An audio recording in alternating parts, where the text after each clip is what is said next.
everyone, my name is Gabby. I am a processing clerk in our Collections Management and Development Department here at the Kokomo-Howard County Public Library.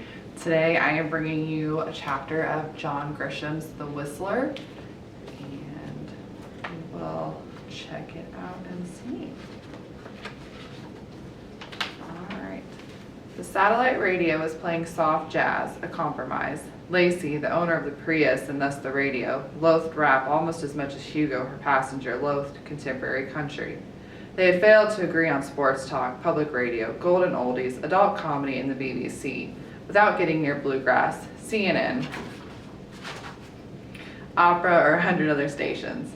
Out of frustration on her part and fatigue on his, they both threw in the towel early and settled on soft jazz. Soft, so Hugo's deep and lengthy nap would not be disturbed. Soft, because Lacey didn't care much for jazz either. It was another give and take of sorts, one of many that has sustained their teamwork over the years. He slept and she drove, and both were content. Before the Great Recession, the Board on Judicial Conduct had access to a small pool of state-owned Hondas, all with 4 doors and white paint and low mileage. With budget cuts, though, those disappeared. Lacey, Hugo, and countless other public employees in Florida were now expected to use their own vehicles for the state's work, reimbursed at 50 cents a mile. Hugo, with 4 kids and a hefty mortgage, drove an ancient Bronco that could barely make it to the office, let alone a road trip, and so he slept. Lacey enjoyed the quiet. She handled most of her cases alone, as did her colleagues. Deeper cuts had decimated the office, and the BJC was down to its last 6 investigators. 7 in a state of 20 million people, with 1,000 judges sitting in 600 courtrooms and processing 500,000 cases a year. Lacey was forever grateful that almost all judges were honest, hardworking people committed to justice and equality. Otherwise, she would have left a long time ago.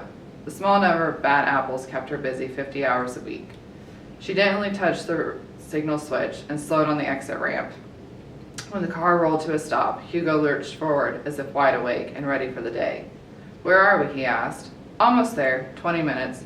Time for you to roll to your right and snore at the window." "Sorry, was I snoring?" "You always snore, at least according to your wife." "Well, in my defense, I was walking the floor 3 times this morning with her latest child. I think it's a girl. What's her name?" "Wife or daughter." "Ha ha." The lovely and ever-pregnant Verna kept few secrets when it came to her husband. It was her calling to keep his ego in check, and it was no small task. In another life, Hugo had been a football star in high school, then the top-rated signee in his class at Florida State, and the first freshman to crack the starting lineup. He'd been a tailback, both bruising and dazzling, for 3.5 games anyway, until they carried him off on a stretcher with a jammed vertebrae in his upper spine. He vowed to make a comeback. His mother said no. He graduated with honors and went on to law school. His glory days were fading fast, but he would always carry some of the swagger possessed by all Americans. He couldn't help it. 20 minutes, huh? He grunted. "Sure, or not. If you like, I'll just leave you in the car with the motor running and you can sleep all day." He rolled to his right, closed his eyes, and said, "I want a new partner." "That's an idea, but the problem is nobody else will have you, and one with a bigger car. It gets 50 miles a gallon." He grunted again, grew still, then twitched, jerked, mumbled, and sat straight up. He rubbed his eyes and said, "What are we listening to?" "We had this conversation a long time ago when we left Tallahassee, just as you were beginning to hibernate. I offered to drive, as I recall." "Yes, with one eye open. It meant so much. How's Pippin?" "She cries a lot. Usually, and I say this from vast experience, when a newborn cries, it's for a reason. Food, water, diaper, mama, whatever. Not this one. She squawks for the hell of it." "You don't know what you're missing. If you'll recall, I've actually walked the floors with Pippin on 2 occasions.